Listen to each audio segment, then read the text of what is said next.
السلام عليكم خوتي. بنتي دارت اللايف دابا، انا عيب باش نوضح الامور. بنتي انا ما جريتش عليها وما لحتهاش بالزنقه.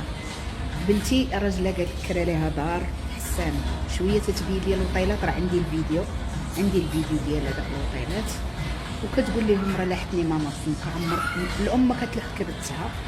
بنتي نهار حصلت لهم قلت لهم عطيوني النمره ديال الطوموبيل، بنتي زادت معاه وهربات وخلات لي الطوموبيله عند جارتي بحدايا، خلات لي الطوموبيله عندها تما وما تلاجات ومشاو نيشان لوطيل.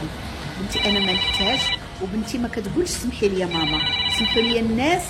لا قلت خرجت بداك الفيديو هذا هو اللي بغيت نشرح. وخمس ايام خوتي انا سدات عليا التليفون النهار الاول سديتو عليها وباباها باقي باباها كيتصل بها.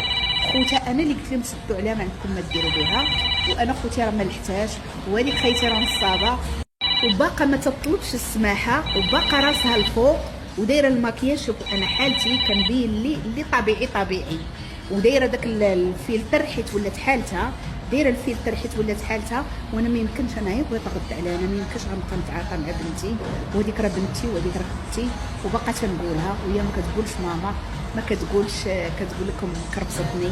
انتم راكم عارفين خوتي، وانا بغيت نسمع عليها هذا الشيء، لان انا ما كتعيطش، انا بلوكيتها كما بلوكاتني، بلوكيتها صراحه تقال.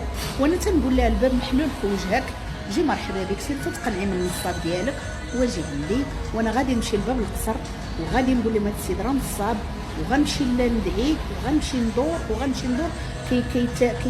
كينصب واحد لاكار.